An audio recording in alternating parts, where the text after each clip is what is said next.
way back before I was born, my grandmother, she had an older brother, and he actually was her younger brother.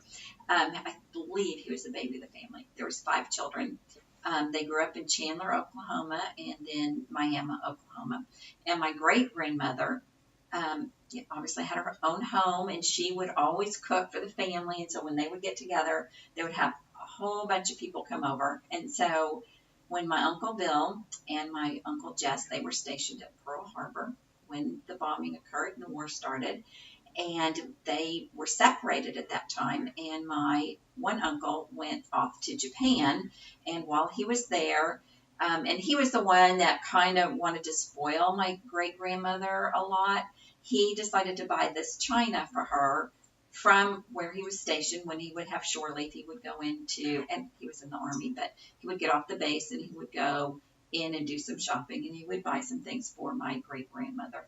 And he ended up buying china for his mom, my great-grandmother, and his 3 sisters. The reason that my Uncle Bill brought that much china back to begin with was, and he was very smart about it, because when he would go to dinner at my great-grandmother's house, and she had a little tiny house in Miami, Oklahoma, and we went there sometimes just for Sunday dinner. It's about a 2-hour drive from Tulsa.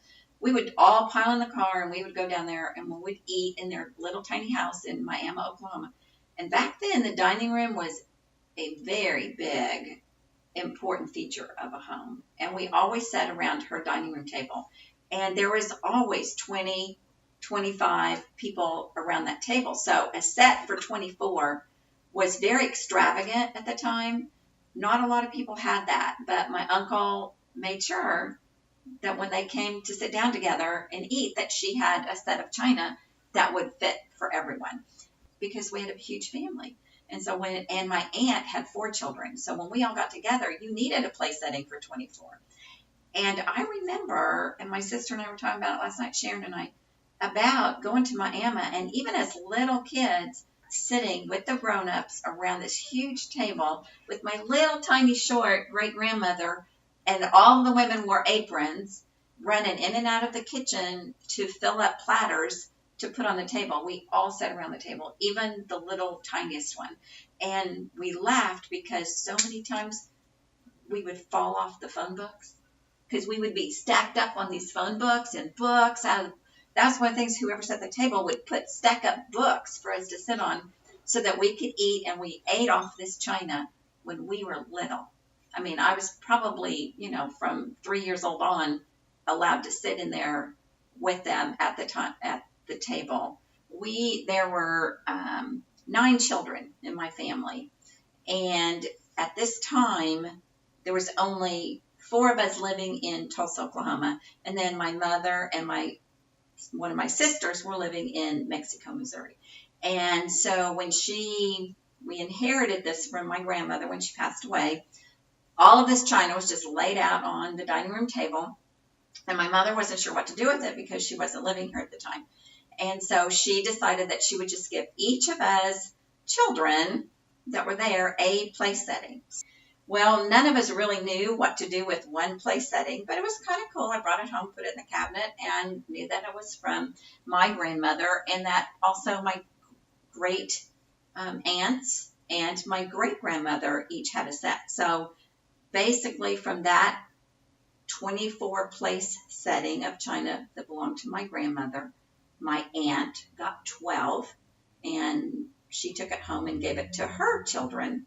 And then my mother had 12 and gave it to our children. Well, she still wasn't sure what to do with the remaining 6 place settings. So she packed them up in a box and stored them away, hoping to take them to Mexico, but ended up leaving them in the garage, stuck back in a corner. And my brother, Jim, as it turned out, bought the house from my aunt so that it would always be in our family for my mother, which is a great thing for him to do. He didn't have to do that, but he did, and it was wonderful. So my mom, when she packed these things away and stuck them out in the corner of the garage, thought they would always be there and she wouldn't have to worry about them. And that's precisely what she did. She completely forgot that they were there, and she moved back from Missouri to Tulsa, lived in that home until she passed away. And it wasn't until I was handling her estate that we found all of these. So, and it was kind of a yuck story. My sister and I were cleaning out the house and packing things away. We took a lot of things to antique, stores to sell for her estate. And as we got to the garage, at the back wall of the garage had collapsed somehow towards the end, and we think it was like squirrels or raccoons. All this dirt was just piled in from the back, and it had gotten wet, and it was smelly, and it was yuck, and I'm not that kind of person, so I did not want to touch it, but we kind of had to. So, and we had books, and there was so much stuff out there, we didn't know what we were going to find. And we worked about, 4 or 5 days cleaning all this stuff out, and there was this one row of boxes that were just disgusting, and I finally decided I was just going to throw them away. And I told her, I said, I'm not doing it. I'm throwing them away. She goes, no, we have to. And I wish she was here today because she's the one that's responsible for us finding these, because I didn't want to have anything to do with it. So we pulled it out of there, shoveled all the dirt off, uncovered it, and I'm wearing gloves, and I'm like opening it up, and I'm going, oh my gosh, I think this is a teacup. And so I had to take my gloves off. I was afraid I was going to break it. And sure enough, it was a teacup, like that one right there. So I was like, oh my gosh, this is that pink china. And we were just elated to find it. And so we got it all washed off and put together, and then brought it out, and was just super, super excited. And I have up in the cabinet with the 4 sets I got from my other brothers and sisters and myself. And there in that box, there were 6. So I have 10. And then my other sister in Missouri has the last 2 remaining place settings. So someday I would really love to would love to find and purchase the remainder to have the original 12 back. And I do remember one story about one of our Thanksgivings. Every year, it's kind of hard to decide which china to use. And I have my own wedding china that hasn't been used in years because we just love to use my grandparents. So one year, we had no idea which china we were going to use, and we decided to use something from every family. So on our table was different plates from different collections, different drinking glasses, different salt and pepper shakers, different butter dishes from all of our grandparents, my mother's side and my father's side, as far back as my great-great-grandmother. And that's pretty fun. So I really do enjoy using them.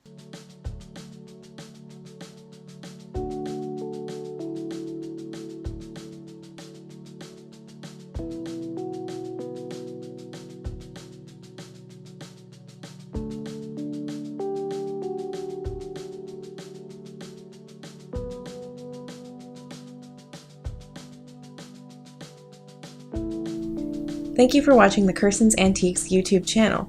If you own an item like this or you would like to, check us out at www.kerstensantiques.com or click the big K at the end of the episode. For more episodes like this, check out our recommended videos. Thanks.